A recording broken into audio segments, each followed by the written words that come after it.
Tapi Anda tuh bener gak mualaf? Ya betul, 2013.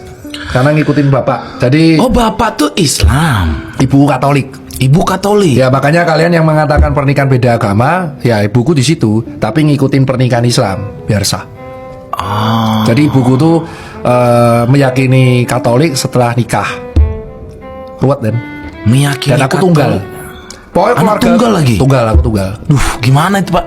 Jadi aku Katolik sampai aku umur 22, terus aku Muslim dari umur 23 sampai sekarang. Triggernya apa yang membuat pengen? Kan di umur 22 rasanya udah kuat ya pemikiran kita, udah dewasa dong harusnya. Triggernya lewat dari- saat itu kalau nggak salah karena memang lebih, ya karena kan namanya kita bapak dari Islam, ibu dari Katolik, apalagi kita beda budaya, satu Jawa satu Cina, kita tuh kenal banyak hal di sekeliling kita. Aku sering nongkrong sama teman-temanku di dekat Masjid Al Fajru, tapi minggunya aku sekolah minggu di gereja Santo Anisius Purbaya. Anda Jadi aku double dapat degree nih dua-duanya. ya? Jadi Double itu degree. dan aku tuh melihat dapat degree-nya. degree, bro. Beneran aku gak bohong itu. Beneran tuh. Aku sebutin semua tuh. Jadi karena kita toleransinya tuh tinggi, jadi kita tuh kayak memahami satu sama lain. Dan akhirnya aku melihat itu point of view pribadiku. Aku tetap hormat sama Nasrani, Katolik, Kristen ya. Jadi jangan digoreng. Iya, iya, iya. Disclaimer terus pokoknya. Karena tahu aku. Wah, anjing. Orang-orang Anda tuh muka Anda tuh emang cocok digoreng. Kan Anda mirip saya. Terus jadi aku kan aku respect sama semua agama. Jadi aku saat itu pikiranku adalah aku tuh 22 tahun sudah Katolik nemeni mamahku. Kan aku tunggal. Karena gak punya adik. Kalau adikku Islam mah gak apa-apa. Pada saat itu aku bilang Iya, aku ditunggal. gantian lah. Aku baca sebuah artikel masuk artikel broadcast zaman BlackBerry itu. Iya. Ting, muncul katanya kalau anak itu nggak Muslim, bapak tuh sulit untuk masuk surga. Saat itu belum Muslim. Terus kepikiran. Waduh, mesake banget tuh. Pak Kuis sudah berkorban sejauh ini, udah jadi dokter. Mas gini, nah aku berpikir konsul lah sama kiai-kiai kan, ketemu Kiai Zoom itu masjidnya di Monjali, Masjid Gemawang, bukan di Maskam. Mualaf itu langsung syahadatnya sorenya. Bukan berarti karena Bapak pengen masuk surga? Iya, saat itu aku mikirnya itu. Karena kan aku tuh sama bapakku hubungannya jauh banget karena bapakku tuh kerja 9 to 5 terus di bank dan dosen pengajar. Dan Anda selalu merindukan dia. Enggak, biasa aja. Biasa kan anak-anak yang sebenarnya mengidolakan bapaknya. Jadi aku tuh terus- paham saat itu sering berantem sama bapak. Cuman semakin kita dewasa semakin kita tahu dia ngelakuin itu supaya aku bisa hidup. Dan aku ternyata juga kayak gitu juga kan aku. Cuman aku mikirnya ketika dapat artikel itu defense mechanism itu logika. Aku tuh berpikir logika. Waduh. Kok berarti kalau misalkan aku nggak tahu ya. Saat itu aku mungkin diterangin hadisnya, monggo nggak apa-apa kalau bisa nerangin di komen. Jadi saat itu ada artikel yang ngomong ke aku, bapakmu Islam. Tir gitu. Iya, ya. Kamu kan Katolik. Kalau Islam tuh setauku kalau bapak Islam ayah Katolik sulit loh dia untuk masuknya. Loh, masuk surga. Kepikiran. Kan kepikiran aku saat itu. Terus aku bener-bener baca tapi ketukannya akhirnya jadi Islam. Dan pada waktu itu aku bilangnya biar adil aja. Separuh kehidupanku di Katolik, separuh kehidupanku di Islam. Tapi bukan berarti aku memaksa mamaku jadi Islam juga, enggak, itu pilihan dia. Dari mama gimana? Biasa-biasa aja.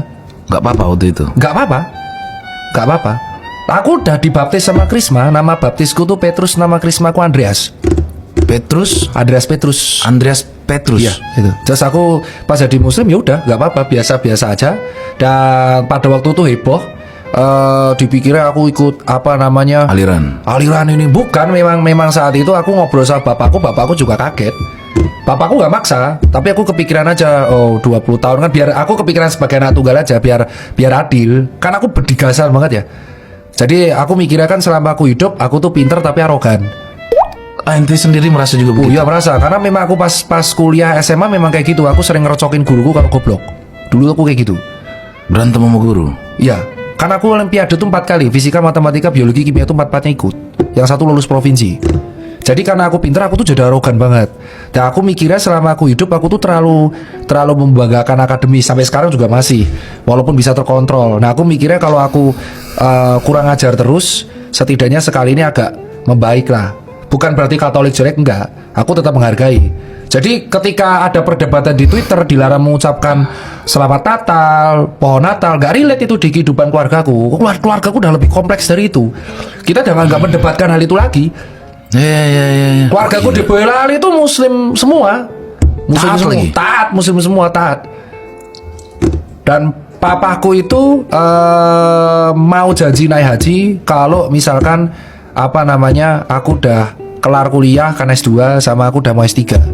Jadi dia aja tuh belum naik haji sambil nunggu aku bisa nggak bolak-balik Jakarta Jogja terus. Terus sudah naik haji? Belum, masih diprogramkan. Bareng Anda kayaknya. Nah, pengennya gitu. Tapi dari sini kan aku mengatakan adalah ketika ada perdebatan agama di Twitter atau di Instagram, Iya, gimana itu? keluargaku nggak relate di situ karena kita sudah diskusi soal perbedaan agama itu dari aku lahir.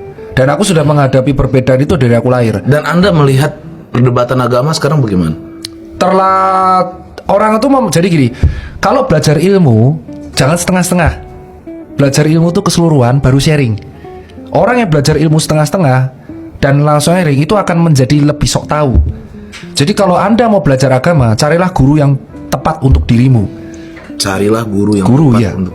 Iya, kalau mau belajar agama cari guru. Kalau kamu Katolik ya cari pastor. Kalau Kristen pendeta. Ya, dan banyak agama lain juga kan, dan banyak kepercayaan.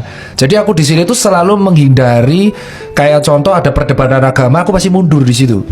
Ya karena keluargaku dari kecil kayak gitu dan circleku di Baturan itu normal-normal aja. Nggak ada yang, wah Katolik. Nggak biasa-biasa aja, kita jarang menghindari hal itu. Jadi pas kemarin lebaran ya lebaran aja. Imlek aku masih ngerayain. Nah gimana tuh kalau terangin? Ya itu kan lagi. pusing kan? Nah itu jawabannya kenapa mualaf tuh karena personal dan aku tidak memaksa orang lain. Dan aku bukan berarti ketika aku mualaf aku bilang wah Katolik tuh jelek. Nggak kayak gitu juga. Itu pure pilihan personal dan hanya bisa dirasakan personalku sama keluargaku tok.